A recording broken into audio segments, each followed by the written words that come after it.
I meditate a lot. That's sort of what keeps me stable. Yeah, that and Turkish coffee. And Turkish coffee after the meditation, never before, you know.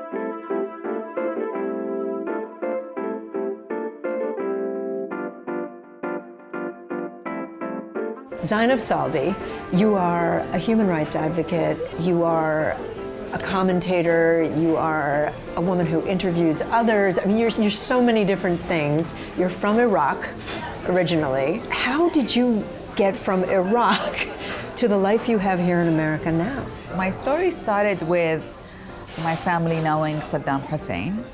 My father was his personal pilot and the head of Iraqi aviation, and that His was sort of personal pilot. commercial pilot. Yes. You have a story about making coffee for Saddam Hussein. Yes. So the relationship was not by choice.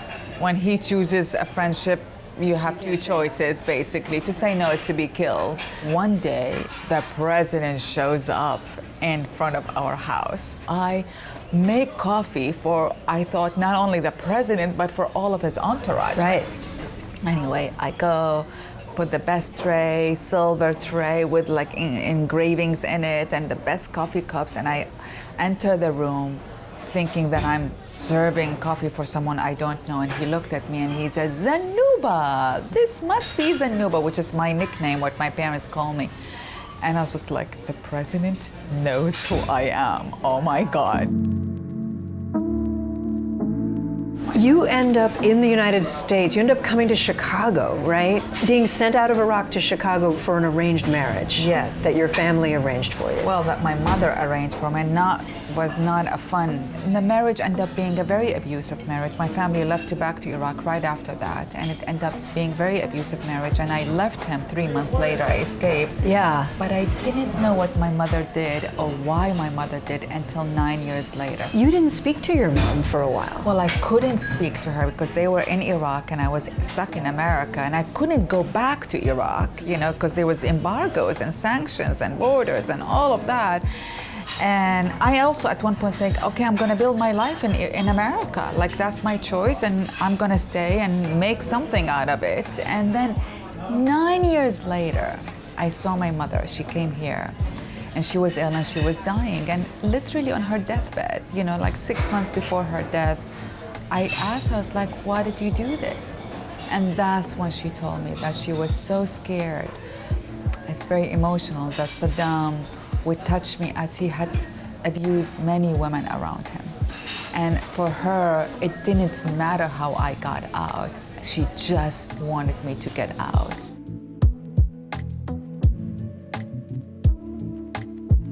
You left your husband, you moved to Washington, right? With, as I understand it, not a whole lot. You Well, didn't have I left a lot of him- money. No, nothing. And you have no family here. Nothing. How do you build yourself? And then within 3 years, you start a nonprofit. I left him with $400 in my pocket. Literally, that's all the cash I had. I had some jewelry and clothes, but who cares about these things when you need cash, really, right?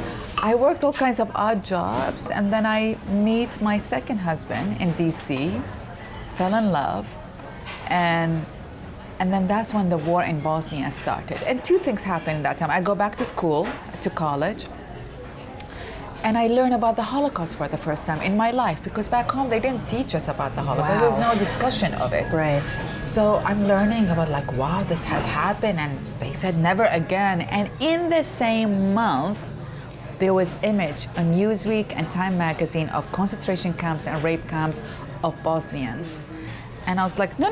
They said there's never again, we're never gonna happen again, and this is happening again, so I must do something about it. I think a lot of people feel that way, but they don't act on it. They don't start a nonprofit organization to help the women that they just saw on the cover of the magazine. Partially maybe, in hindsight, I think I was also acting upon on my own life. I grew up 20 years of my life with no freedom. So for me, it's like you have the freedom to choose, to express, to act. So how could I not take advantage of this freedom and do something about it to help others who don't have it? It actually has been a journey of humbling experiences working at Women for Women International. So I was 23 years old. I started Women for Women International. Everyone laughs at me Because like, what are you doing? Get yourself a good job, let yourself get paid, build a house, buy a car. And we like sacrificed everything we had. Like, I mean, there were the days for 3 years, we would count how much grocery we can buy because I was volunteering full time to build this organization. And it started with helping 33 women. And once you help one woman, you're like, you can't leave her. So the 33 And you're helping women who are in war-torn places. I go to Bosnia. Yeah. And this is like. And you're helping women siege. who've been who've been survivors of horrific things. Yes. Raped, pillaged, burned. It's just like, I remember one time in Kosovo, I gave a woman like the first arrival, I'm just giving her some aid package, and she returned it. She said, I'm too gone. I mean, I'm like, give it to someone who you can help. I'm too gone. And this is how you, when you see them, this is the stage where they are in. So partially, You're still touched by that. Of course. You remember, I'm sure you remember. I always say the day I stop crying is the day I should worry about myself, because then my heart becomes cold and you get used to it. So I should never get used to that, and I'm actually grateful for the tears. It means my heart is still alive, Zainab Salbi gives a voice to all Arabic women in a groundbreaking new show, nida'a. I had an epiphany that I want to switch, actually, stay the same focus on women's rights, but switch from the humanitarian world to the storytelling world. So I wanted to do a show for the Arab world in Arabic to go back home. Right. Basically. And you did that. Oh. And people called you the Oprah of the Middle East. It was a tough ride. It was a very tough ride. Why was it a tough ride? There's a lot of concept in the Middle East that I grew up with. Shame, forbidden, don't do this, don't do that. And I had changed being an American. Right. You sort of shed these prohibitions that you grow with. And I went back and they were still there. It was interesting ride, and it was a scary ride. It was very emotional ride, personally, for me to confront my own society back.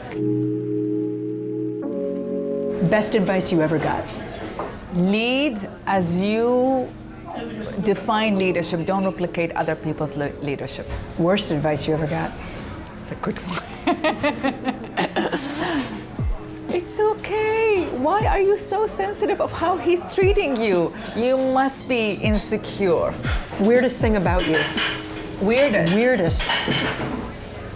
Or one weird thing?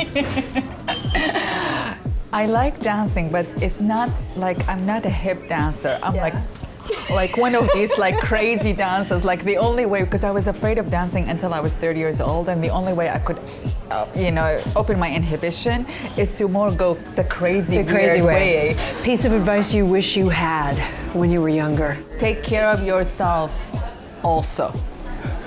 I didn't. I put like if this was everything out. If my life was a poker game, I sat on the table. I bet myself as well. Zainab, thank you so much. This was so delightful. Thank you. Wonderful to be with you.